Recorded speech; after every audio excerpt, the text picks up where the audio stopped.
বাংলাদেশের বাইরে পৃথিবীর বিভিন্ন প্রান্তে যেখান থেকে চ্যানেল আই দেখছেন, আপনাদের সকলকে সাদর আমন্ত্রণ তৃতীয় মাত্রা দেখবার জন্য। প্রিয় দর্শক, আজ বিশ্ব স্বাস্থ্য দিবস। এই দিবস উপলক্ষে বিশেষ তৃতীয় মাত্রায় কথা বলবার জন্য আমাদের সঙ্গে স্টুডিওতে রয়েছেন, আমার বায়ে বসা আছেন বাংলাদেশ জাতীয়তাবাদী দল বিএনপি চেয়ারম্যানের উপদেষ্টা এবং দীর্ঘদিন তিনি বিশ্বব্যাংকে সদর দপ্তর এবং বিভিন্ন দেশে কাজ করেছেন ডক্টর জিয়াউদ্দিন হায়দার স্বপন। এবং আমার সঙ্গে ডানে রয়েছেন, আমার ডান পাশে জাপান বাংলাদেশ ফ্রেন্ডশিপ হসপিটালের চেয়ারম্যান এবং একই সঙ্গে জাপান বাংলাদেশ ফ্রেন্ডশিপ রিটায়ারমেন্ট হোমসেরও chairman professor doctor Sardar Naim. এবং তারপরে টেবিলের একেবারে ডান প্রান্তে রয়েছেন Bangladesh college of physicians and সার্জনসের সচিব অধ্যাপক আবুল বাশার মোহাম্মদ জামাল। স্বাগত আপনাদের তিনজনকে তৃতীয় মাত্রায়। আজকে সাধারণত আমরা শুরু করি বাদিক থেকে, কিন্তু আজকে আমি একটু প্রফেসর আবুল বাশার মোহাম্মদ জামাল আপনাকে দিয়ে শুরু করতে চাই যে এবারকার বিশ্ব স্বাস্থ্য দিবসের প্রতিপাদ্য বিষয় এবং একই সঙ্গে এই স্বাস্থ্য দিবসটা কবে থেকে আন্তর্জাতিকভাবে পালন করা শুরু হলো, কোন লক্ষ্য নিয়ে একটু যদি ব্রিফলি আপনি আমাদেরকে বলেন। ধন্যবাদ। দর্শকদেরকে সুস্বাস্থ্য কামনা করছি এবং স্বাগত জানাচ্ছি। আমরা জানি বিশ্ব স্বাস্থ্য সংস্থার উদ্যোগে প্রায় প্রতি বছর 7ই এপ্রিলকে তারা একটা বিশ্ব স্বাস্থ্য দিবস হিসাবে উদযাপন করে এবং আমরাও বিভিন্ন দেশের পক্ষ থেকে সেটা উদযাপন করি, পালন করি এবং আমরা কিছু কর্মসূচিও নেই এই উপলক্ষে। তো এবারের বিশ্ব স্বাস্থ্য দিবসটা আসলে একটু ভিন্ন প্রেক্ষাপটে আমাদের কাছে এসে হাজির হয়েছে। প্রেক্ষাপটটা এরকম যে আমরা জানি যে সারা পৃথিবীতে এখন একটা যুদ্ধ পরিস্থিতি বিরাজ করছে। তো সেই পরিপ্রেক্ষাপটে আমাদের আজকের এবারকার যে স্বাস্থ্য দিবসের যে প্রতিপাদ্য, সেটাও আমার মনে হয় কিছুটা হলেও তারা ওইভাবে বেছে নিয়েছেন যে তারা বলেছেন যে আমাদের এখন টুগেদারনেস দরকার, অর্থাৎ একসাথে হতে হবে হেলথের জন্য।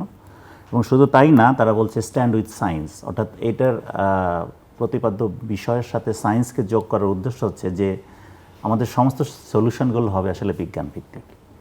এবং এখানে একটা জিনিস খুব এই প্রতিপাদ্যের পক্ষে একটা জিনিস খুব আমাদেরকে ভালোভাবে মনে করিয়ে দেয়, সেটা হলো যে আসলে এই যে আমাদের মানব সভ্যতা এর যে বিস্তৃতি এবং বিকাশ, এটা কিন্তু মূলত 4টি পিলার বা 4টি পিয়ের উপর দাঁড়িয়ে আছে।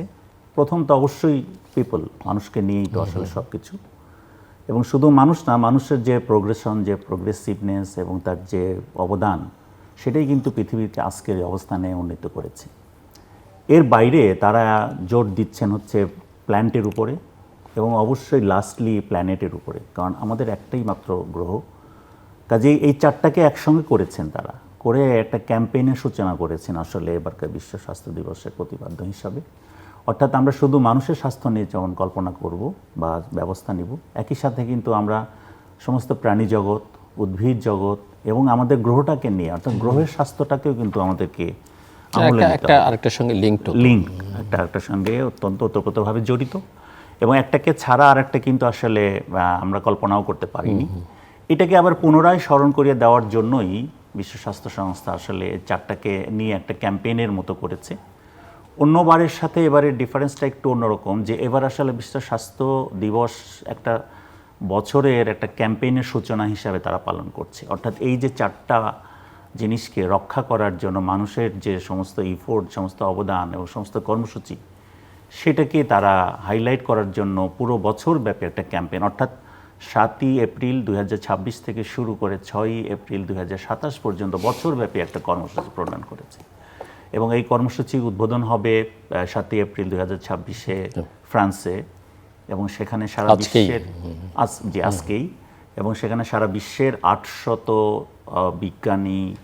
বিজ্ঞান মনস্ক যারা নেতৃবৃন্দ, তারা সবাই একত্রিত হবেন এবং 80টা দেশের সমস্ত যারা স্কলার, তাদেরকে ফ্রান্সের শহরে তাদেরকে একত্রিত করা হবে এবং এই 4টা মূল মন্ত্রকে কি করে আরও মানুষের মধ্যে বিস্তৃত করে দেওয়া যায়, কি করে আরও এটাকে আপলিফট করা যায় এবং পৃথিবীর কল্যাণে, মানুষের কল্যাণে কি করে আমরা কি করতে পারি, সেটা নিয়ে আলোচনা হবে। এটাই মূল কথা। যে আমি আসবো আবার আপনার কাছে, ডক্টর জিয়াউদ্দিন হায়দার স্বপন, আপনার কাছে একটু শুনতে চাই যে জনস্বাস্থ্য বিশেষজ্ঞ হিসেবে এবং আপনার দল এই মুহূর্তে ক্ষমতায় খুব বেশি বয়স হয়নি, 17ই ফেব্রুয়ারি আপনারা আনুষ্ঠানিকভাবে শপথ নিয়ে দায়িত্ব গ্রহণ শুরু করেছে সরকার। বাংলাদেশ একটা জটিল পরিস্থিতির মধ্য থেকে আপনাদের শুরু করতে হয়েছে। এখানে নানা ক্ষেত্রে নানা অব্যবস্থাপনা, নানা অভিযোগ আছে। সেদিকে যদি নাও যাই, যে পরিস্থিতির মধ্যে শুরু করলেন, স্বাস্থ্য খাতের কথা যদি জানতে চাই আপনার কাছ থেকে, আপনার কাছে কি মনে হয় কতটা কমফোর্ট জোনে থেকে আসলে আপনারা শুরু করতে পারলেন, এটা একটা বিষয়। এবং সামগ্রিকভাবে স্বাস্থ্য খাতের হালচাল কি বলে মনে হয় আপনার কাছে? এই মুহূর্তে আমরা জানি যে ক্রাইসিস অনেকগুলো, আপনারা ক্ষমতায় সেই ডেঙ্গু নিয়ে এক ধরনের সংকট এবং সেটা ব্যবস্থাপনায় মনোযোগ দিয়েছেন। আমরা হামের ভ্যাকসিন নিয়ে বাংলাদেশে এত হইচই বোধ হয় বা এত সমস্যা যে তীব্র হবে সেটা কেউ আশঙ্কাও করেননি, কিন্তু সেটাও আমরা দেখছি। তো সব কিছু মিলিয়ে আপনার কাছ থেকে একটু শুনতে চাই যে আপনারা কীভাবে এটা প্রথমতে অনেক ধন্যবাদ জেলুবে আপনাকে এবং চ্যানেল আইকে আমাকে আজকে আমন্ত্রণ জানানোর জন্য। আজকে আমরা দাঁড়িয়ে আছি বিশ্ব স্বাস্থ্য দিবস 7ই এপ্রিল, এবং স্বভাবতই এই দিনটাকে আমরা সবাই সেলিব্রেট করতে চাই। আমি সবসময় পজিটিভলি সব কিছু দেখতে চাই, কিন্তু আপনার খুব দুঃখজনক হলেও সত্য, এবং প্রথম প্রশ্নের উত্তর এখানে কিছুটা পাওয়া যাবে, যে বিগত সরকারগুলো, বিশেষ করে গত 2 বছরের স্বাস্থ্য খাতে যে অব্যবস্থাপনার জন্য, অদক্ষতার জন্য, এবং আমি বলবো যে কাজে কিছুটা অবহেলার জন্য আজকে আমাদেরকে শুনতে হচ্ছে বাংলাদেশের বিভিন্ন প্রান্ত থেকে খারাপ খবর আসছে। আমাদের শিশুরা তারা হামে ভুগছে, তারা হামে কেউ কেউ মৃত্যুবরণও করছে। আমি মনে করি যে এই দায়িত্ব আমাদের সবার, আমাদের দেশের, যেখানে আমাদের উচিত ছিল, আমাদের কথা ছিল যে 2025 সাল নাগাদ আমরা বাংলাদেশকে আমরা ঘোষণা করব হাম মুক্ত একটি দেশ হিসাবে। সেখানে স্বাস্থ্য ব্যবস্থায় যারা কর্তা ব্যক্তি, অতীতে তাদের অব্যবস্থাপনার কারণে আজকে আমাদের দেশকে, আমাদের ছোট ছোট শিশুদেরকে সাফার করতে হচ্ছে। তো এখন ফিরে যাই আপনার প্রথম প্রশ্নে। আমাদের স্বাস্থ্য খাত, আপনারা সবাই জানেন যে সবচেয়ে আমি বলবো যে বড় সংকট, সেটা হলো আমাদের সাধারণ মানুষের সাথে স্বাস্থ্য ব্যবস্থার একটা আপনার অবিশ্বাসের সম্পর্ক তৈরি হয়েছে। আমাদের দেশের সাধারণ মানুষ যারা রোগী বা রোগী আত্মীয়স্বজন, তারা বিশ্বাস করে না কোনো একটা হাসপাতালে যাওয়ার আগে বা আগের মুহূর্ত পর্যন্ত তারা বিশ্বাস করে না যে তারা সঠিক চিকিৎসা পাবে, তাদের সঠিক ডায়াগনোসিস হবে, তাদের টাকার সঠিক ব্যবহার হবে, এটা তারা বিশ্বাস করে না। এই অবিশ্বাসের কারণে আজকে আমাদের দেশ থেকে হাজার হাজার মানুষ, লাখ লাখ মানুষ আমাদের পার্শ্ববর্তী দেশে স্বাস্থ্যসেবার জন্য যায়, থাইল্যান্ডে যায়, সিঙ্গাপুরে যায়, অনেক মধ্যবিত্ত, শুধু না আমি বলবো অনেক সময় নিম্ন মধ্যবিত্ত ধারকর্য করেও হলেও তারা যায়, কারণ তারা কনফার্মড হতে চায় যে তারা যে টাকাটা খরচ করবে সেই টাকার বিনিময়ে তারা স্বাস্থ্য সেবা পাবে। এই কারণে আমাদের দেশ থেকে প্রতি বছর প্রায় বিভিন্ন রকম অঙ্ক আমরা শুনি, কিন্তু 7 থেকে 9 বিলিয়ন ডলার আমাদের দেশ থেকে বেরিয়ে যাচ্ছে, আমাদের হার্ড আর্নড ফরেন কারেন্সিতে বেরিয়ে যাচ্ছে। প্রাইমারি হেলথ কেয়ারে তো আমাদের ব্যাপক সমস্যা আছেই। আমাদের প্রাইমারি হেলথ কেয়ার আমি বলবো যে পুরোপুরি ফ্র্যাগমেন্টেড। আমাদের বিগত সরকার কমিউনিটি ক্লিনিকের নামে তারা ইউনিয়ন স্বাস্থ্যকেন্দ্র বা ইউনিয়ন পর্যায়ে যে আমাদের স্বাস্থ্যসেবার যে একটা ইনফ্রাস্ট্রাকচার, এটাকে তারা মোটামুটি ধ্বংস করে দিয়েছে। আমাদের যদি আপনি তার উপরের দিকে যান তাহলে দেখবেন যে যেমন আমাদের প্রি হসপিটাল যে মেডিকেল সার্ভিস আমরা যেটাকে বলি, কারণ এখন আমাদের নন কমিউনিকেবল ডিজিজ প্রাদুর্ভাব বেড়েই যাচ্ছে, এবং আপনি যদি টোটাল ডেথ দেখেন তাহলে দেখবেন যে নন কমিউনিকেবল ডিজিজে আমাদের টোটাল ডেথের প্রায় 66 to 67% from non communicable disease. এই মৃত্যুগুলোর বেশিরভাগ মৃত্যু কিন্তু ঘটে আপনার যখন ঘটনাটা ঘটে, যেমন একটা হার্ট অ্যাটাক বা একটা স্ট্রোক বা একটা অ্যাক্সিডেন্ট যখন ঘটে, হাসপাতালে যাওয়ার আগেই বা হাসপাতালে নেওয়ার পরপরই এই মৃত্যুগুলো হয়। এবং আমাদের দেশে যদি প্রি হসপিটাল মেডিকেল সার্ভিস যদি আপনার স্ট্রেনথেন হতো, তাহলে আমরা মনে হয় যে অনেক ডেথ আমরা প্রিভেন্ট করতে পারতাম। কিন্তু সত্যি হলেও সত্য যে pre hospital medical emergency medical service এই কনসেপ্টটাই আমাদের হেলথ সার্ভিসে পুরোপুরি অনুপস্থিত। আপনি যদি উপরের দিকে যান, স্পেশালাইজ হেলথ কেয়ারে যান, আমাদের দেশে ক্যাটাস্ট্রফিক হেলথ এক্সপেন্ডিচারে যেমন stroke, kidney failure, heart failure, road accident, severe accident, এই কারণে 40 থেকে 50 লক্ষ পরিবার হত দরিদ্র হয়ে যায়। আমরা বিভিন্ন রকম অর্থনৈতিক কর্মকাণ্ডের মাধ্যমে প্রতি বছর যতগুলো পরিবারকে দারিদ্র্য সীমার উপরে উঠাই, তার চেয়েও বেশি পরিবারের সময় দারিদ্র্য সীমার নিচে চলে যায়, শুধুমাত্র আপনার স্পেশালাইজড হেলথ কেয়ারের খরচ মেটাতে যেয়ে। আমাদের হাসপাতালগুলোর চিত্র খুবই খারাপ। আমাদের যে কোনো হসপিটাল, সেটা আপনি প্রাইভেট বলেন বা পাবলিক বলেন, যে বিভিন্ন যে ডিপার্টমেন্ট থাকে একটা হসপিটালে, সেই ইন্টার ডিপার্টমেন্টাল যে কোঅর্ডিনেশন, হ্যাঁ, এখানে প্রায় অনুপস্থিত। আমরা প্রায়শই একজন ডাক্তারকে দোষারোপ করি আপনার স্বাস্থ্যসেবার জন্য আমাদের দেশের প্রেক্ষাপটে। কিন্তু একজন ডাক্তার যদি তার একজন ডাক্তারের প্রতি ডাক্তারের অ্যাগেনস্টে 3 জন করে নার্স থাকার কথা ছিল, তো আমাদের দেশে একজন ডাক্তারের অ্যাগেনস্টে আছে 0.7 বা 0.75 নার্স, 1/3-এরও কম। একজন ডাক্তার যদি কোনো তার যে ব্যাকওয়ার্ড যে লিঙ্কেজ, একজন ক্লিনার থেকে শুরু করে একজন মেডিকেল টেকনোলজিস্ট, একজন ফার্মাসিস্ট, তারপরে আপনার যে হসপিটাল ওভারঅল ম্যানেজমেন্ট, হ্যাঁ, তারপরে আপনার ধরেন হসপিটালের বাজেট সাপোর্ট, এগুলো যদি কিছুই তারা না পায়, আমরা কীভাবে একজন ডাক্তারের কাছ থেকে অপটিমাম ট্রিটমেন্ট, যে সেবার আউটকাম আমরা আশা করতে পারি? তো আমার মনে হয় যে আমি যদি এই সমস্যাগুলো বলে যাই, অনেক সময় ধরে বলা হবে। তো আমরা এই সমস্যাগুলোকে সামনে রেখেই আমি বলবো যে আমাদের মাননীয় প্রধানমন্ত্রী জনাব তারেক রহমানের নেতৃত্বে বিএনপি সরকার রাষ্ট্র পরিচালনার দায়িত্ব নিয়েছে। যেটা অত্যন্ত আশার ব্যাপার সেটা হলো যে এই প্রথমবারের মতো আমাদের একজন সরকার প্রধান পেয়েছি যিনি স্বাস্থ্যকে এবং স্বাস্থ্যসেবাকে রাষ্ট্রের যে প্রায়োরিটি যে খাতগুলো আছে বা প্রায়োরিটি যে অ্যাক্টিভিটিগুলো আছে, উনি one of the most prioritised activity হিসেবে উনি নিয়েছেন। উনি অলরেডি আপনাদের বিভিন্নভাবে উনি বলেছেন যে আমরা আমাদের দেশের স্বাস্থ্য ব্যবস্থাকে ট্রিটমেন্ট সেন্ট্রিক বা ডক্টর সেন্ট্রিক যে একটা আমাদের পুরাতন সিস্টেম, এখান থেকে আমরা এইটাকে একটা প্রিভেন্টিভ প্রমোটিভ সেন্ট্রিক সিস্টেমে নিতে চাই। কারণ আমরা যদি প্রিভেনশন যদি না করি, যদি রোগী হওয়ার মাত্রা যদি আমরা না কমাতে পারি, এত জনসংখ্যার বা আমাদের যে অর্থনৈতিক যে আমাদের অবস্থা, আমরা কখনোই এত বেশি হসপিটাল তৈরি করতে পারবো না যে আমরা কোয়ালিটি ট্রিটমেন্ট আমরা সবাইকে আমরা দিতে পারবো। সুতরাং এটা আমাদের জন্য একটা আশার ব্যাপার, এবং আশা করি যে আমরা সবাই একসাথে যদি কাজ করি, আমরা এই স্পিড যে আমরা যদি প্রিভেনশনকে গুরুত্ব দেই, যদি প্রাইমারি হেলথ কেয়ারকে আমরা গুরুত্ব দেই, আমি মনে করি যে আমরা একটা শক্ত স্বাস্থ্য ব্যবস্থা খুব অদূর ভবিষ্যতে তৈরি করতে পারব। থ্যাংক ইউ প্রফেসর সদর নাইম। ধন্যবাদ জিল্লুর, আবারও ধন্যবাদ চ্যানেল আইকে এবং তৃতীয় মাত্রাকে। কারণ জিল্লুরের এই অনুষ্ঠানে বিভিন্ন সময় আমরা স্বাস্থ্য বিষয়ক অনেক কথা বলেছি, এবং আমি আজকে অত্যন্ত আনন্দিত আমার সাথে দুজন বিদগ্ধ এক্সপার্ট আছেন স্বাস্থ্য বিষয়ক, এবিএম জামাল এবং জিয়া হায়দার। আমি দুজনের কাছেই শুনলাম। আমি যদি বলি যে বিশ্ব স্বাস্থ্য সংস্থা 1948 সালে যখন গঠিত হয়েছিল এই 7ই এপ্রিল, এবং 50 সাল থেকে প্রতি বছরই এই 7ই এপ্রিলকেই তারা বিশ্ব স্বাস্থ্য দিবস হিসেবে পালন করে। তো শুধুমাত্র পালনের মধ্য দিয়েই যদি দিবসটি চলে যায়, এবং আমরা কিছু ব্যক্তি এবং কিছু সংস্থা যদি সেটা কিছু উদযাপনের মধ্য দিয়েই শেষ করে দিই, তাহলে বছর ঘুরে আবার যখন এই দিবস আসবে তখন আমরা আর হিসাব মিলাতে পারবো না আমরা গত এক বছরে কতটা পেলাম। এই দিনের যদি মূল উদ্দেশ্য বলি, আমরা অলরেডি জামালের কাছে আমরা শুনেছি যে এবার প্রতিপাদ্য বিষয় হলো together for health, stand with science. এটার বিশাল অর্থ, কিন্তু যদি মূল উদ্দেশ্য বলি, উদ্দেশ্য যদি একেবারে ক্যাটাগরিক্যালি 3টে উদ্দেশ্য বলি, সেটা হলো জনস্বাস্থ্য সংক্রান্ত গুরুত্বপূর্ণ কোনো বিষয়ে আলোকপাত করা। এই মুহূর্তে আমাদের দেশে গুরুত্বপূর্ণ অনেক বিষয় আছে, সেই জিনিসগুলোকে নিয়ে আবার আমাদের আলোকপাত করে আলোচনা করে সেটাকে অ্যাড্রেস করে এগিয়ে যেতে হবে। স্বাস্থ্য ঝুঁকি সম্পর্কে সচেতনতা বৃদ্ধি।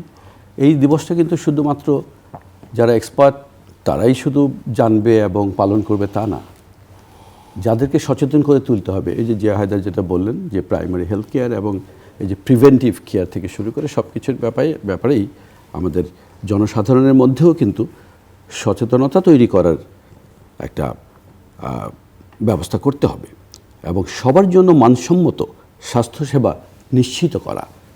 এটা কিন্তু আমরা প্রতিবারই বলি, মানসম্মত স্বাস্থ্যসেবা নিশ্চিত করার প্রতিজ্ঞা পুনর্ব্যক্ত আমরা বারবার করি।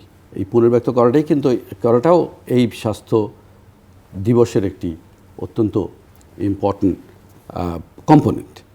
এখন এই যে এখানে সবার জন্য যে কথাটা বলা হচ্ছে, বিশেষ করে সুবিধাবঞ্চিত জনগোষ্ঠীর জন্য, সেখানে কিন্তু বিভিন্ন রকম জনগোষ্ঠী ইনভলভ হয়ে যায়। আমাদের যেমন পেডিয়াট্রিক কেয়ার থেকে আমরা যদি শুরু করি, আমাদের এই মুহূর্তে আমাদের দেশের পপুলেশনের হিসেবে আমরা হয়তো জেরিয়াট্রিক বা এল্ডারলি পপুলেশনটাকে খুব একটা হিসেবের মধ্যে আনছি না, যদিও এটি একটি বিরাট সমস্যা হিসেবেই কিন্তু কিছুদিনের মধ্যেই আমাদের ডোরে নক করবে যে এদেশে জেরিয়াট্রিক পপুলেশনের জন্য আমরা কি করছি। এবং সুবিধাবঞ্চিত বলি আমরা, আমার মনে আছে কিনা জেলোর আমরা এই টেবিলে একবার সমাজ কল্যাণ মন্ত্রণালয়েরও উচ্চতর ব্যক্তিত্বের সাথেও বসে আমরা যখন দেখেছি সুবিধাবঞ্চিতর জন্যই যদি শুধু কাজ করা হয়, সমাজের পার্ট হিসাবে কিন্তু যারা সচ্ছল এবং যাদের প্রপার স্বাস্থ্যসেবা পাওয়ার রাইট আছে একটি পার্টিকুলার বয়সে, তারাও যখন এই স্বাস্থ্যসেবাটা পান না, কারণ এই মুহূর্তে আমরা ডেমোগ্রাফিক ডিভিডেন্ড এনজয় করছি বলে আমরা এল্ডারলি পপুলেশনের হিউজ এই পপুলেশনটাকে আমরা চোখে দেখতে পাচ্ছি না, তাদের প্রবলেমটা আমরা এই মুহূর্তে অ্যাড্রেস করছি না। কিন্তু আজকে 2025-26 সালে যখন প্রতি 10 জনের মধ্যে একজন 60 ঊর্ধ্ব বৃদ্ধ এবং এল্ডারলি পপুলেশন হিসেবে বা সিনিয়র সিটিজেন হিসেবে যারা এগিয়ে আসছেন, এবং আগামী 25 বছরের মধ্যে 2050-এর মধ্যে প্রতি 4 জনের মধ্যে একজন সেই অবস্থায় যাবেন। এবং এল্ডারলি পপুলেশনের কিন্তু প্রধান সমস্যাই স্বাস্থ্য সমস্যা, এবং তাদের সুবিধাবঞ্চিত হোক, আর সুবিধাবঞ্চিত মিন করছি আমি পুয়ার হোক আর রিচ হোক, বা সচ্ছল সমাজ হোক আর অসচ্ছল সমাজ হোক, একটা পার্টিকুলার বয়সে যেয়ে কিন্তু এরা নিজেরা সব একই কাতারে চলে আসেন। কোটি টাকা থাকলেও একটি মানুষ যদি তার বাই করার মতো সার্ভিসটা অ্যাভেলেবল না থাকে, যার কোনো টাকা নাই তার সাথে তার কোনো তফাৎ থাকে না। আমি খুব একটা ইম্পর্টেন্ট পয়েন্ট জিয়া তুললেন যে একজন ডাক্তারের জন্য যেখানে 3 থেকে 4 জন নার্স থাকার কথা, সেখানে 3 থেকে 4 জন ডাক্তার আছে, সেখানে একজন নার্স নাই। এবং অ্যান্সিলারি মেডিকেল পার্সোনাল যারা মেডিকেল অ্যাসিস্ট্যান্টস, তাদের সংখ্যা আরও কম, যেটা হওয়া উচিত ছিল 5 গুণ। একজন ডাক্তারের জায়গায় আরও 5 জন থাকা উচিত ছিল। আমরা কিন্তু সেই ম্যান পাওয়ার বা সেই হ্যাঁ, মানে এটা আমরা কেন তৈরি করতে পারলাম না? আমাদের দেশের চাহিদা এবং দেশের বাইরেও প্রচুর চাহিদা আছে, এবং আমরা তো জনসংখ্যার ভারে নুব্জ, কেন এই জায়গাটা আমরা অ্যাড্রেস করতে পারলাম না? যার জন্য শুধু একজন ডাক্তার সময় মতো সকালবেলা অফিসে যান কিনা সেটা দিয়েই যদি চিকিৎসা এনশিওর করা যেত, তাহলে কোনো প্রবলেম ছিল না। কিন্তু আমরা শুধু সেখানে আটকে থাকলেই হবে না, আমাদের এই জিনিসগুলোকে অ্যাড্রেস করেই এই দিবসকে পালন করতে হবে, এবং আমাদের বারবার মনে করতে হবে আমাদের করণীয়গুলো কী। প্রফেসর জামাল, আপনি বলবেন।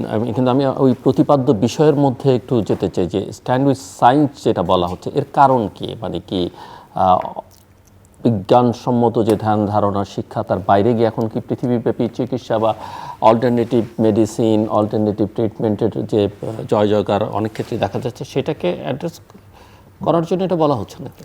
ধন্যবাদ। আসলে স্বাস্থ্য তো পুরোটাই বিজ্ঞান ভিত্তিক, এখানে নতুন করে তো বিজ্ঞান ভিত্তিক বলার কোনো সুযোগ নেই। না, কিন্তু যেহেতু এখানে জোর দেওয়া হচ্ছে, তার কারণ হচ্ছে, কারণটা নিশ্চয়ই তারা অনুধাবন করেছেন যে স্বাস্থ্যের, আপনারা যদি দেখেন নিকট অতীতে আমাদের যে কোভিডে যে আমরা যে অভিজ্ঞতাটা অর্জন করলাম, কোভিডের সময় কিন্তু আমরা অনেকগুলো দেখেছি যে অবৈজ্ঞানিক অনেক ইফোর্ট, অনেক অবৈজ্ঞানিক কিছু চিকিৎসা পদ্ধতি, অনেক কিছুই কিন্তু চলে আসছিল।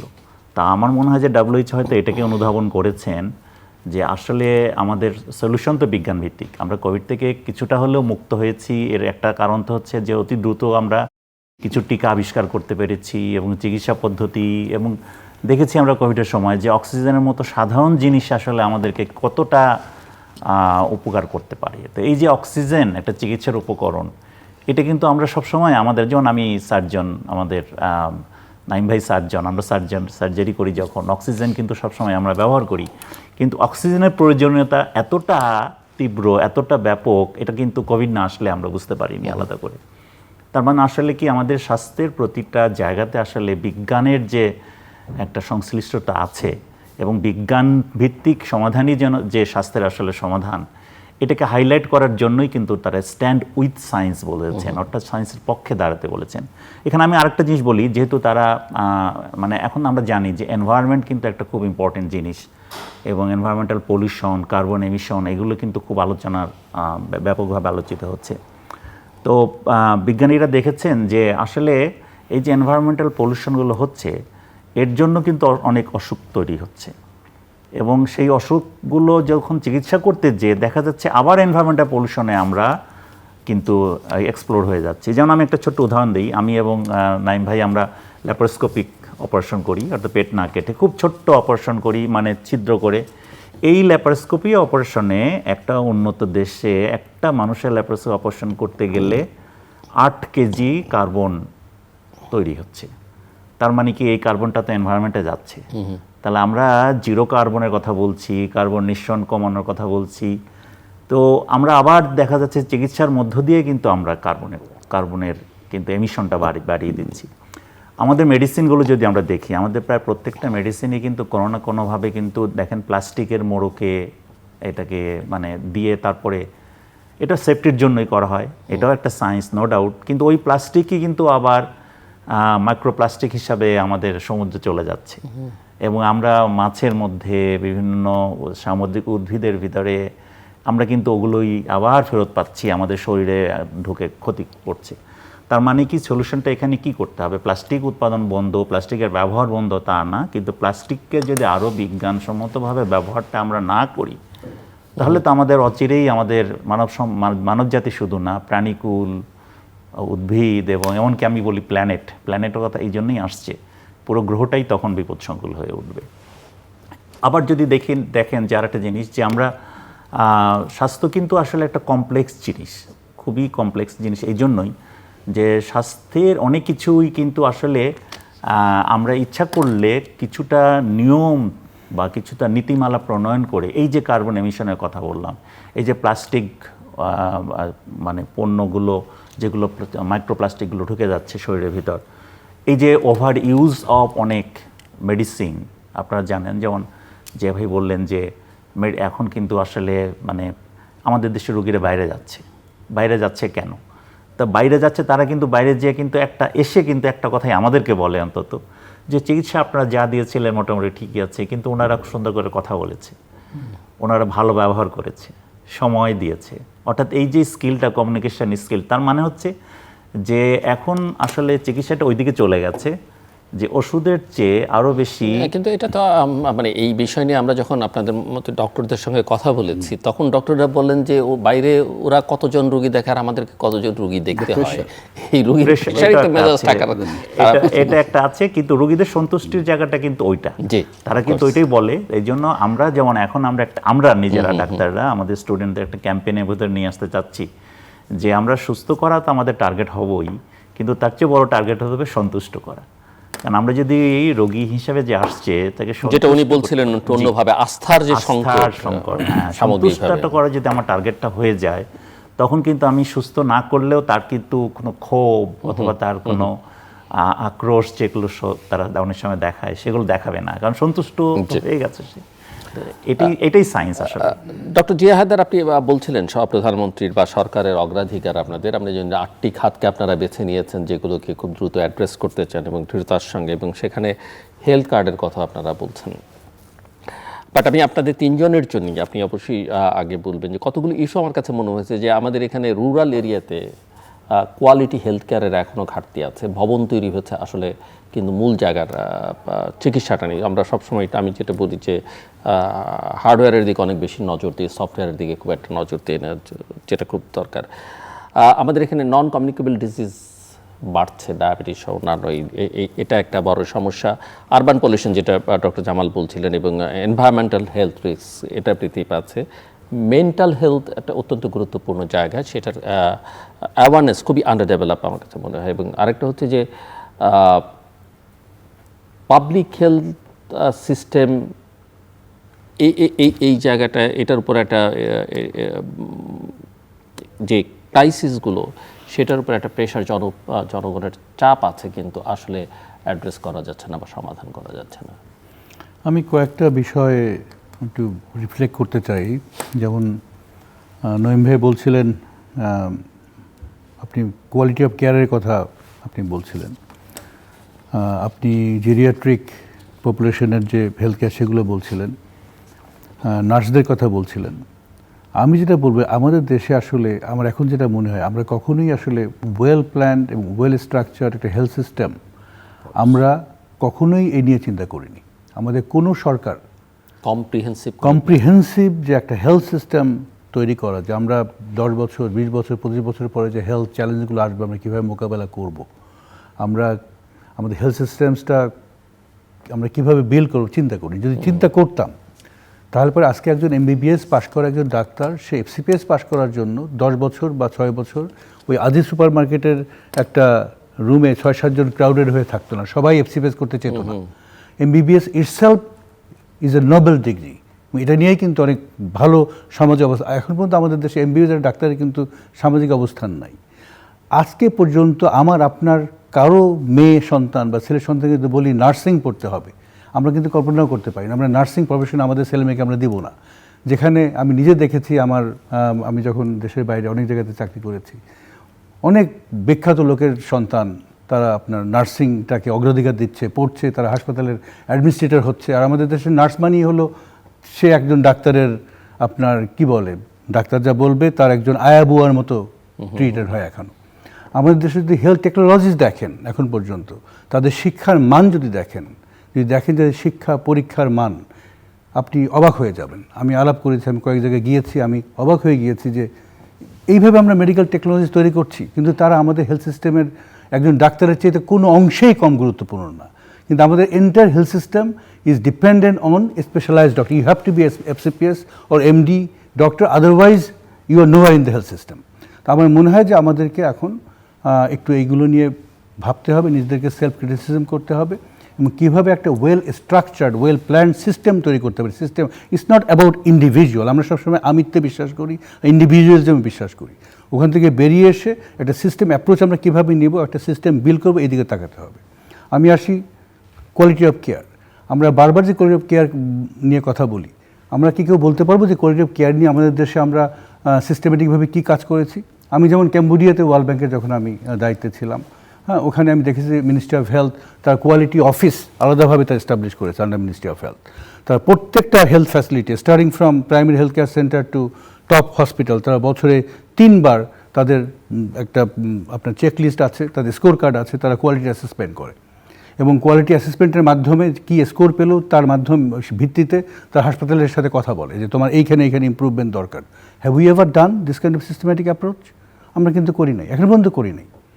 হ্যাঁ, এই যে জেরিয়াট্রিক পপুলেশন, আমরা বিএনপি দল হিসেবে মনে করি আমাদের স্বাস্থ্য ব্যবস্থা আপনার যে আমাদের যে যারা বয়স্ক মানুষ আমাদের দেশে আছেন, বয়স্ক ফ্রেন্ডলি হেলথ সিস্টেম আমাদেরকে অবশ্যই করতে হবে। আপনি ডেমোগ্রাফিক ডিভিডেন্ডের কথা বলেছেন, আমরা বলি লংজিভিটি ডিভিডেন্ড। একজন ব্যক্তি 60 বছর বা 65 বছরের পরে যখন সে সরকারি চাকরি থেকে রিটায়ার করে বা তার নর্মাল কাজ থেকে রিটায়ার করে, এখন অনেক ধরনের স্কিলস আছে, আমরা আপস্কিলিং করতে পারি, রিস্কিলিং করতে পারি। তাদের বয়সের বা তাদের ফিজিক্যাল সামর্থ্যের উপর ভিত্তি করে তাদেরকে আমরা ইনকাম জেনারেটিং অ্যাক্টিভিটির মধ্যে এনগেজ করতে পারি। তারা বিছানায় শুয়ে শুয়ে কাজ করতে পারে, করে অনেক টাকা তারা ইনকাম করতে পারে। সো আমাদের ভিশন হল we want to transform our geriatric population from dependent population to productive population. আমাদের যারা disable population we want to transform them from dependent population to productive population. So এখানে অনেক সিস্টেম থিঙ্কিং লাগবে, একটু দেশকে ভালোবাসতে হবে, কথা কম বলে কাজ একটু বেশি করতে হবে, তাহলে মনে হয় আমরা আমাদের যে লক্ষ্য সেই লক্ষ্যে আস্তে আস্তে পুষতে পারব। ডক্টর নাইম, এক্স্যাক্টলি যেই কথাটা আমি জিয়া হায়দার এর কথার এতে যদি ধরি যে আসলে আমাদের কিন্তু ওইখানেই বোধহয় অসুবিধা রয়েছে। সরকার এবং নীতি নির্ধারকরা স্বাস্থ্যের উপর যে বিশেষ মনোযোগ দিয়ে যে প্রয়োজনীয় পদক্ষেপ নেওয়ার জন্য যে পলিসি মেকিং করে আমাদের সবাইকে ইনভলভ করবেন, সেখানেই বোধহয় কোথাও একটা গ্যাপ পেয়ে যাচ্ছে আমরা বছরের পর বছর।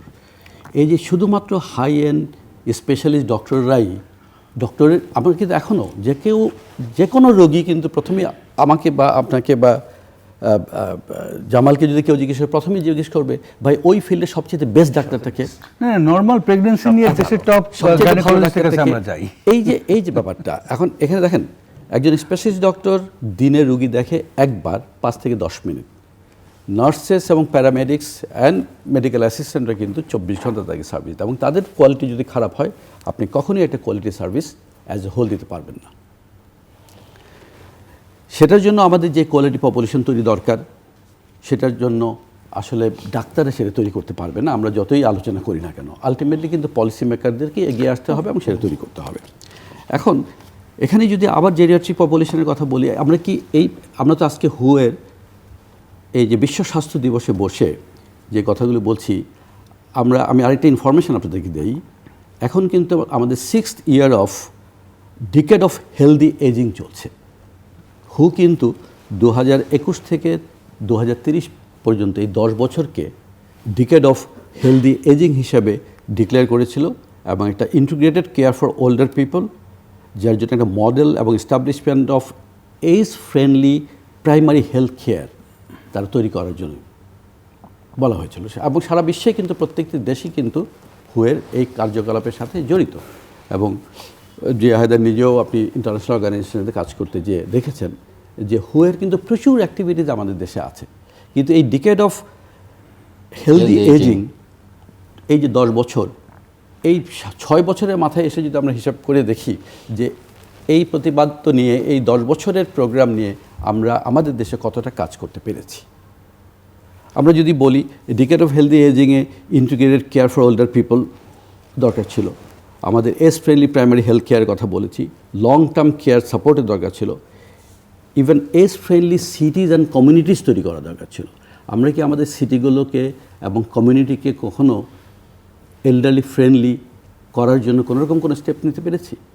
আমরা নতুন জেনারেশনকে স্বাগত জানাচ্ছি, জেন জিকে আমরা স্বাগত জানাচ্ছি, কিন্তু আমরা এল্ডারলি পপুলেশনের জন্য যে শ্রদ্ধাবোধটা কিন্তু শুধুমাত্র ইন টার্মস অফ শুধু শ্রদ্ধা করার কারণেই না। আজকে যদি বাসে আপনি উঠেন, সেখানে কি একজন এল্ডারলি পার্সন যিনি বাসে বা ট্রেনে আধা ঘন্টা দাঁড়িয়ে থাকার কারণে তার যে পায়ের কষ্ট হবে, তার যে হেলথ রিলেটেড ইস্যুর জন্য সে পারবে না, সেটার জন্য তার বসার জায়গা এবং তাকে ছেড়ে দেওয়ার প্রবণতা, মানসিকতা, এগুলোকে আমরা তৈরি করতে পেরেছি? পৃথিবীর কোথায় সিনিয়র সিটিজেনদের জন্য আলাদা কিছু নাই?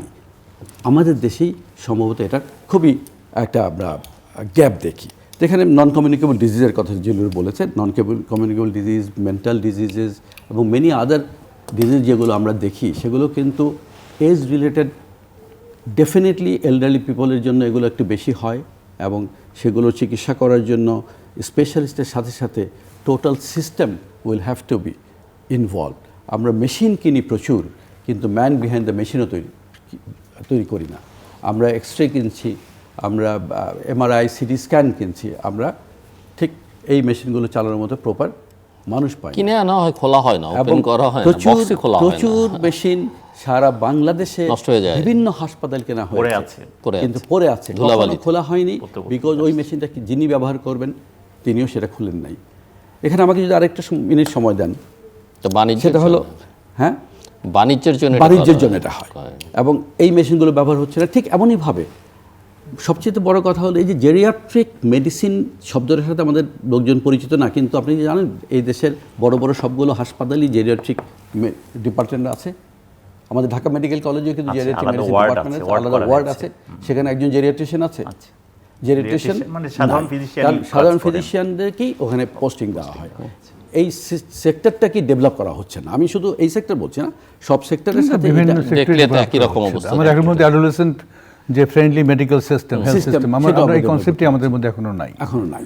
তো এই জিনিসগুলোই আমি চাই জিয়া হায়দারের মতো পলিসি মেকাররা, যারা এই গভর্নমেন্টের চেয়ারপারসনের বা চেয়ারম্যানের অ্যাডভাইজার, তারা যদি এগিয়ে এসে এ ধরনের পলিসি নিয়ে, এবং পলিসি থাকলে হবে না, সেই পলিসিকে ইমপ্লিমেন্ট করার জন্য সত্যিকার অর্থে যদি একটা সিস্টেম ডেভেলপ করা হয়, তাহলে কিন্তু আমরা যারা প্রাইভেট সেক্টরে কাজ করি, তারাও কিন্তু অত্যন্ত আনন্দের সাথে সরকারকে নিয়ে আমরা এগিয়ে যেতে পারি। যে আমি আপনার কথা সূত্র ধরে যেটা ডক্টর জিয়াকেও আমি বলছিলাম, যে এই যে আমাদের ক্রাইসিস পিরিয়ডে আসলে যে পাবলিক হেলথ সিস্টেমের উপরে যে প্রেশার পড়ে, এটা আমরা যে হামের ক্ষেত্রে দেখছি, ডেঙ্গুর সময় দেখি, আপনি কোভিডের কথা উল্লেখ করছেন, এটা ম্যানেজ করার উপায় কি? একটা জিনিস যদি খেয়াল করি, কেন যেন আমাদের মনে হয় যে প্রতিটা বছরই আমাদের কোনো না কোনো ক্রাইসিস একটা, এটা আইদার এপিডেমিক অথবা প্যান্ডেমিক যেই ফর্মে আসুক, চলে আসছে ইদানিং। এবং দেখেন কখনো চিকুনগুনিয়া, কোভিডের পরে যদি বলি কখনো ডেঙ্গু, এবার মেজেলস, আমরা জানি না ভবিষ্যতে কি। একসময় তো পোলিও ছিল, কিন্তু আমরা কিন্তু পোলিও খুব সাকসেসফুলি এরাডিকেট করেছি WHO হেল্প নিয়ে। কিন্তু এই যে পর্যায়ক্রমে আসছে, তার মানে আমাদের ধরেই নিতে হবে যে প্রস্তুতিটা ওইভাবে নিতে হবে যে ভবিষ্যতে হয়তো এই ভাইরাস না বা এই ভাইরাসই আসতে পারে অথবা নতুন কোনো একটা ফর্মে আসতে পারে। কাজে সেটার জন্য প্রস্তুত হওয়া, সেটার জন্য আমাদের স্বাস্থ্যকর্মীদেরকে প্রস্তুত করে রাখা, এবং শুধু তাই না, আমি মনে করি যে তাদের যে শিক্ষণ পদ্ধতি অর্থাৎ কোর্স কারিকুলামে এই জিনিসগুলোকে এমনভাবে সন্নিবেশ করে রাখা, তারা যেমন ধরুন এই যে বললেন আপনি, খুব বড় আকারে একটা আর্থকোয়েক যদি ঢাকা শহরে হয়, এই মুহূর্তে আমি যদি আটকা পড়ি একটা ঘরের ভিতরে, কে আমাকে উদ্ধার করবে, কে আমাকে হাসপাতালে নেবে? হাসপাতালে গেলে সে কয়টা হসপিটাল টিকবে, কয়টা হসপিটাল নিজেই টিকে থাকবে, সেটাই তো। কারণ হসপিটালের স্ট্রাকচার কিন্তু সাধারণ বিল্ডিং কোড মেনে কিন্তু সাধারণ বিল্ডিংয়ের মতোই তৈরি করা হয়। কাজে এই যে একটা জিনিস, কিন্তু এটা তো ঠিক যে পৃথিবীর অনেক দেশই ভূমিকম্প আতঙ্কে থাকে, তারা ভূমিকম্পের জন্য ব্যবস্থা নেয় এবং ভূমিকম্পেও প্রতিরোধ করার জন্য অথবা ভূমিকম্প পরবর্তী যে প্রাথমিক স্বাস্থ্যসেবা দেওয়ার জন্য একটা ম্যান পাওয়ার, একটা সিস্টেম, একটা চ্যানেল, একটা ওয়ে আউট, এগুলো কিন্তু করা থাকে। কাজেই আমাদের কিন্তু করণীয় যদি বলি, আমরা করণীয় লিস্ট কিন্তু অনেক বড় হবে। কিন্তু একটা জিনিস ঠিক যে আমাদের যদি প্রাথমিক লক্ষ্যটা ওই যে আবার যদি আমরা বলি যে মানুষের স্বাভাবিক সুস্থ জীবনযাপনের জন্য যতটুকু বিজ্ঞানসম্মত করা সম্ভব, সেটাকে যদি আমরা প্রমোট করি, সেটা যদি আমরা অ্যাড্রেস করি প্রপারলি, তাহলে কিন্তু মানুষ যেমন উপকৃত হবে, একই সাথে কিন্তু আমরা প্রাণ প্রকৃতি বলি, সবগুলোই কিন্তু আমরা নিয়েই কিন্তু এটা দেখেন আমাদের দেশে কিন্তু খুব তীব্র আকার ধারণ করেছে। এখন মাঝে মাঝে দেখি পত্রিকায় আসে যে আজকে ঢাকা হচ্ছে পৃথিবীর দ্বিতীয় দূষিত, মানে বৃহত্তম দূষিত নগরী, চতুর্থ। তার মানে কি? তার মানে হচ্ছে যে ঢাকা যে একটা দূষিত শহর, এটা থেকে কিন্তু আমরা বের হচ্ছি না। আমাদের সাকসেসটা এটাই যে দ্বিতীয় থেকে আমরা চতুর্থ হচ্ছি। তো চতুর্থ কি মেনে নেওয়ার মতো? নিশ্চয়ই না। এবং এই যে এই দূষণ তো আসলে প্রতিটা স্বাস্থ্য সংক্রান্ত, প্রতিটা অসুখ সংক্রান্ত জিনিসের সাথে যুক্ত। এই যে আপনি ভাইরাসগুলোর নাম বললেন, প্রত্যেকটা ভাইরাসের সাথে কিন্তু দূষণ যুক্ত। এবং দেখেন এই যে হামে কিন্তু বাচ্চারা যে মারা যাচ্ছে, এসব কিন্তু রেসপিরেটরি প্রবলেমগুলোর জন্য। তো সে তো অলরেডি এয়ার পলিউশনের ভিতরে আছে। সেই অবস্থাতে তাকে একটা ভাইরাস তার ক্ষুদ্র শরীরে, তার অপরিপক্ক একটা লাংসের উপরে আক্রমণ করলে কিভাবে সে সেটাকে প্রোটেকশন দেবে? একটাই উপায়, সেটা হচ্ছে আমরা এখন পর্যন্ত বিজ্ঞানসম্মতভাবে যেটা জানি, যে নিয়মিত তাকে টিকা দিয়ে যাওয়া। এবং টিকার যে সাকসেস, সেটা তো আমরা দেখতে পাচ্ছি। পোলিও তো আমরা মুক্ত হয়েছি, তাহলে হাম কেন মুক্ত হতে পারবো না? আমরা তো কোভিডের সময় আমরা কিন্তু কিন্তু হাম কিন্তু আমরা বহু বছর শুনিও নেই, মানে হয়তো খুব ছিল। একটা হচ্ছে আমরা জানি যে হার্ড ইমিউনিটি বলে একটা কথা আছে, যেখানে 80% যদি ইমিউনাইজেশন করা হয়, তাহলে ওই সোসাইটিকে ধরে নেওয়া হয় যে আর বাকি 20%-এর এফেক্টেড কোটা হবে না। না, আপনার কথা আমি একটু, এবার যে আমরা হাম দেখছি, এটা কিন্তু সম্পূর্ণভাবে it's a human error. Yes, it's 100% outcome of our negligence. হামের যে টিকার লাস্ট ক্যাম্পেইন হয়েছিল 2020-এর ডিসেম্বর, 2021-এর জানুয়ারিতে। প্রত্যেক 4 বছর পর পর এই ক্যাম্পেইন হওয়ার কথা। তার অর্থ 2024-এর শেষের দিকে বা 2025-এ ক্যাম্পেইনটা হওয়ার কথা ছিল। সম্পূর্ণভাবে হিউম্যান নেগলিজেন্সের জন্য আপনার এই ক্যাম্পেইন হয় নাই, যার জন্য 2020-এর পরে যেসব বাচ্চারা জন্ম নিয়েছে, যাদের বয়স আজকে 4 বছর 5 বছর, আজকে কিন্তু হামের যারা পেশেন্ট, তাদের অ্যারাউন্ড 82% বিলো 5 ইয়ার্স। তার মানে এই সব বাচ্চারা জন্ম নিয়েছে লাস্ট যে হাম টিকার যে ক্যাম্পেইনটা হয়েছে তারপরে। তো এই বাচ্চাগুলোকে আমরা টিকা দেইনি, তাদেরকে আনপ্রোটেক্টেড রেখে দিয়েছি, এবং তারা আজকে মারা যাচ্ছে। দায়িত্ব কে নেবে? সেটি আরেকটা আমি ভয়াবহ তথ্য একটু যোগ করি, যদিও আমি খুব ভয় দেখানোর জন্য বলছি না। মিজেলসের যে টিকাটা দেওয়া হয়, সেটা কিন্তু MMR নামে, অর্থাৎ ওর সঙ্গে আরও 2টো ভাইরাস কিন্তু ইমিউনাইজ করা হয়। তা আমি যদি মিজেলসের টিকা দেই নেই যত মানে প্রপোর্শনের বাচ্চাদেরকে, ওই প্রপোর্শনের বাচ্চা কিন্তু আমি রুবেলাও দেইনি, খেয়াল করেন। তাহলে তার মানেটা কি? আমাদের পুরো ইমিউনাইজেশন সিস্টেমটা, উনি যেটা বললেন যে নেগলিজেন্স, তাহলে পুরো ইমিউনাইজেশন সিস্টেমটা তো একটা নেগলিজেন্সের মধ্যে পড়ে গেছে। তাহলে এই যে এটার জন্য কিন্তু আমি মনে করি যে অতি মানে দ্রুততার সাথে কিন্তু যে ইফোর্টটা নিয়েছে, আমরা জানি যে হামের টিকা আসছে এবং দেওয়া শুরু হয়েছে। তো এই যে দ্রুততার সাথে এটা করার ব্যবস্থা করা হয়েছে, এইটা কিন্তু একটা ভালো লক্ষণ। তবে আমি মনে করি যে ওইগুলো খেয়াল রাখতে হবে যে অন্যান্য যে টিকা সংক্রান্ত যেই সমস্যাগুলো এর সঙ্গে যুক্ত কিনা, সেটা আমাদের বের করতে হবে এবং ব্যবস্থা নিতে হবে। ডক্টর জিয়াউদ্দিন নাদের। না, আমি আমাদের হেলথ সিস্টেম নিয়ে কথা বলছিলাম। আরও কয়েকটা জায়গা বলি যেটা আসলে আমাদের দর্শকদের জানা উচিত। আপনারা একটু আগে আর্থকোয়েকের কথা মেনশন করলেন। আপনারা দেখেছেন যে যখনই ঢাকাতে ওই যে রানা প্লাজার যে ডিজাস্টার, কয়েকদিন আগে যে একটা প্লেন উত্তরার ওইদিকে যে হিট করলো একটা স্কুল, মাইলস্টোন স্কুলের বাচ্চা 28টা এই বাচ্চা ধরনের মারা গেল। ঘটনা যখনই ঘটে তখন দেখবেন যে মৃত মানুষ বা আহত মানুষদেরকে নিয়ে কীভাবে দৌড়াদৌড়ি ছোটাছুটি বিচ্ছিন্ন বিক্ষিপ্তভাবে। আমাদের দেশ one of the very few countries, আমাদের মতো আর্থিক অবস্থা, আমরা মিডল ইনকাম কান্ট্রিতে আপনার গ্রাজুয়েট, আমরা বলি যে এলডিসিতে আমরা গ্রাজুয়েট করব। আজকে পর্যন্ত আমাদের দেশে এমার্জেন্সি মেডিকেল সার্ভিস নামে কোনো মেডিকেল সার্ভিসই নাই। আমাদের দেশে হাসপাতালগুলোতে একটা এমার্জেন্সি ডিপার্টমেন্ট আছে বা রুম আছে, but it is not emergency medical service. Emergency medical সার্ভিসে আপনার লাগবে একটা কল সেন্টার, আপনার লাগবে একটা ইকুইপড অ্যাম্বুলেন্স নেটওয়ার্ক, আপনার লাগবে ট্রেন প্যারামেডিক্স। যখনই কোথাও এমার্জেন্সি ঘটবে মানুষ কল সেন্টারে ফোন করবে, কল সেন্টারে যে অপারেটর থাকবে সে এতটা ট্রেন, সে বুঝবে যে আসলে সমস্যাটা কোথায়, এবং তখন সে ওই সমস্যা অনুযায়ী অ্যাম্বুলেন্স পাঠাবে। তার সিস্টেমে অ্যাম্বুলেন্স থাকবে, কোথাও আইসিইউ অ্যাম্বুলেন্স পাঠাতে হবে, কোথাও অন্য কোনো ইকুইপড অ্যাম্বুলেন্স পাঠাতে হবে, কোথাও সাধারণ অ্যাম্বুলেন্স পাঠাতে হবে। আবার অ্যাম্বুলেন্সে যারা থাকবে প্যারামেডিক্স, তারা যাওয়ার পরে রোগীকে দেখে তারা সিদ্ধান্ত নেবে যে এই রোগীকে বেস্ট ট্রিটমেন্ট কোন হাসপাতালে এই মুহূর্তে দিতে পারবে। আমাদের দেশে যে অ্যাম্বুলেন্স সার্ভিস, এগুলো শুধুমাত্র মাইক্রোবাস ভাড়া ছাড়া আমি মনে করি না অন্য কোনো কিছু। এটা সিন্ডিকেটের ব্যবসা ছিল। এটা একটা মাইক্রোবাস ভাড়ার মতো। একটা মাইক্রোবাস নিয়ে গেলেন, আমরা মাইক্রোবাসে বসে আসি, আপনি শোয়াই নিয়ে আসেন, পেশেন্ট ট্রান্সফার ইকুইপমেন্ট হিসেবে কাজ করে। এইটাকে আমি অব্যবস্থাপনাও বলবো না, আমি বলবো যে যারা আমাদের দেশে এগুলো নিয়ে কাজ করছে এটা এক ধরনের অসভ্যতা।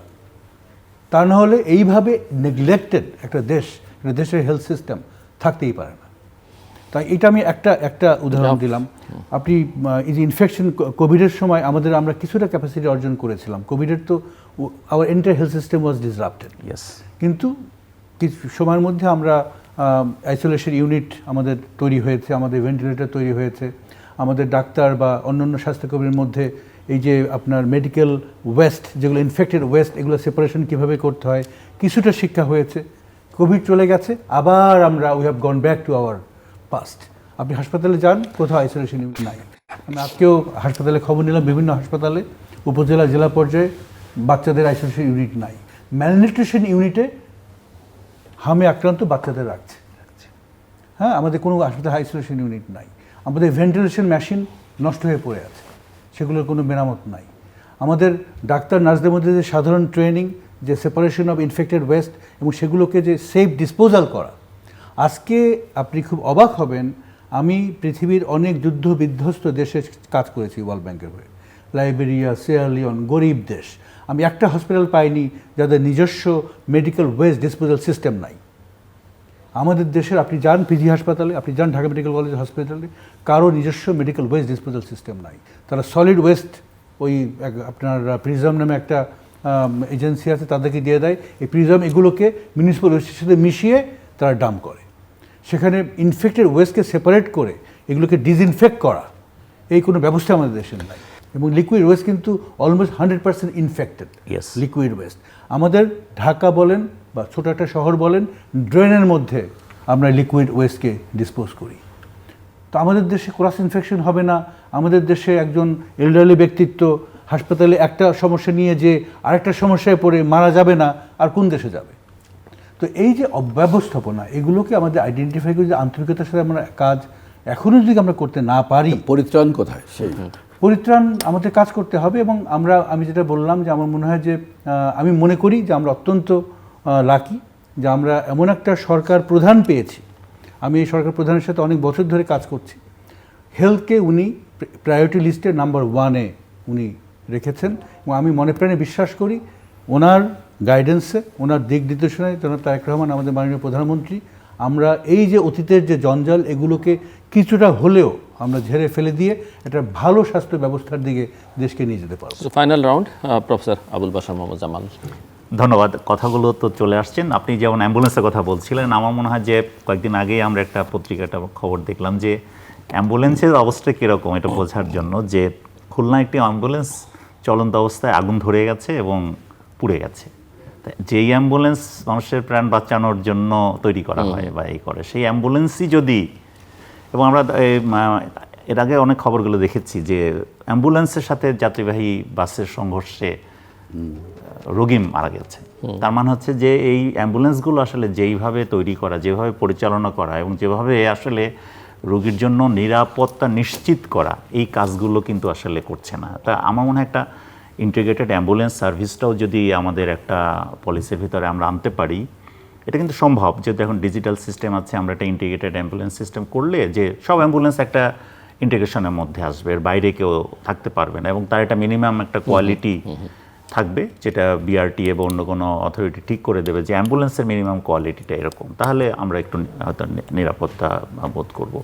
আরেকটা জিনিস কিন্তু ইদানিং আমি যদি যোগ করি যে এই যে এত ধরনের নানান ধরনের নতুন নতুন যে আমরা রোগের কথা ভাবছি বা দেখছি, কিন্তু আমরা কি ভাবছি যে এই রোগগুলো উৎপত্তিটা কোত্থেকে? একটা হচ্ছে উনি ওয়েস্টের কথা বললেনই, যে ওয়েস্ট ডিসপোজালটা সায়েন্টিফিক না।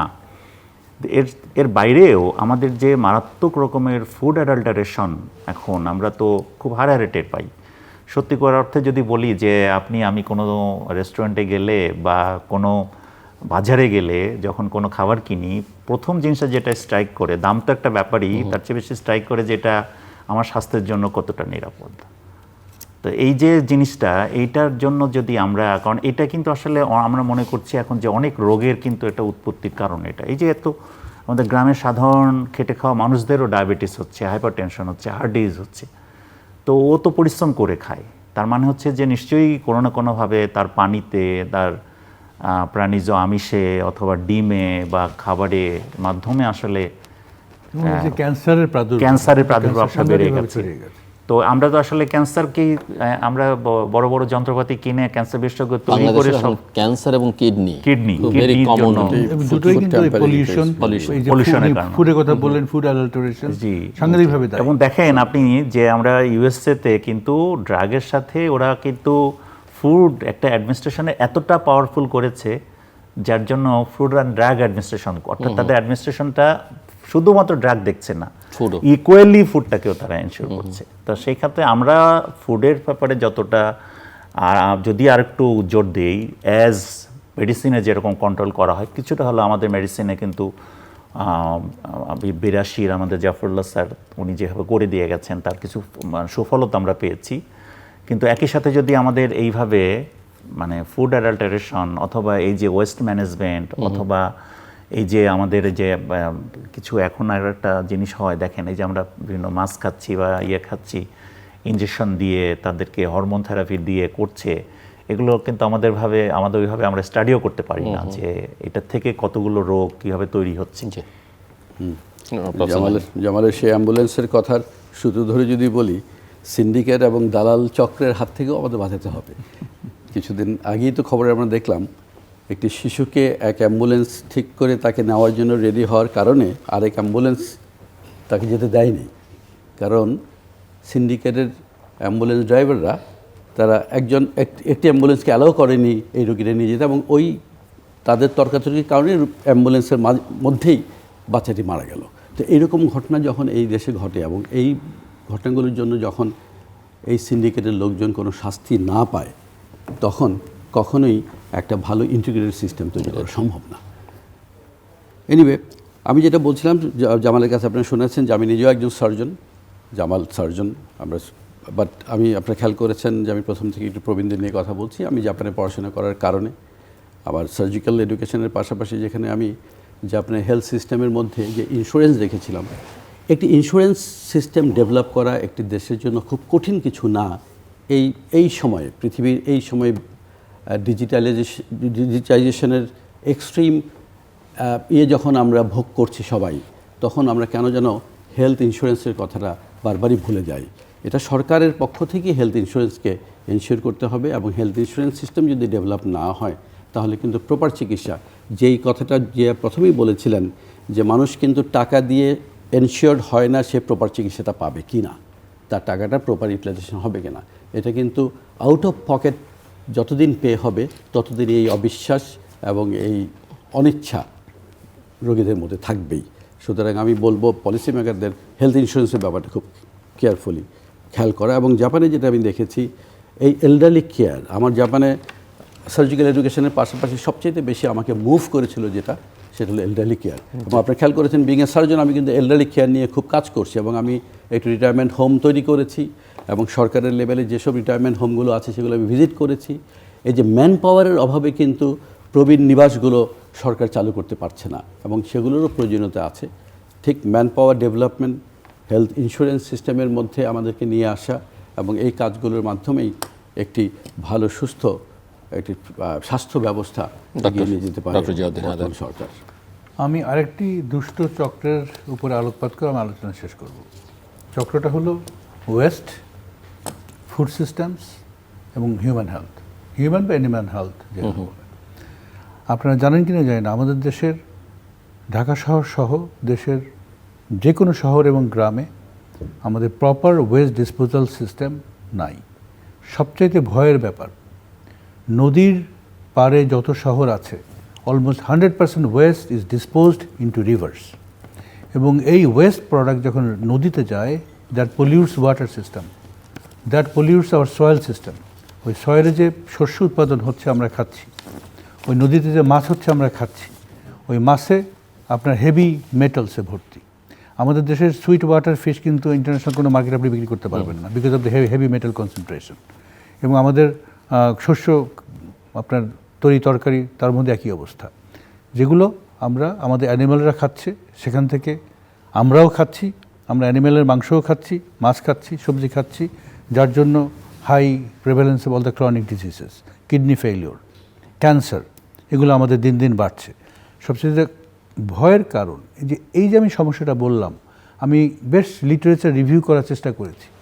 আমাদের দেশে এখন পর্যন্ত এগুলো নিয়ে ইনডেপথ কোনো কাজ আমাদের দেশের কেউ করেনি, কারণ এটার যে ইম্পর্টেন্সটাই বোঝার চেষ্টা করতেছে না।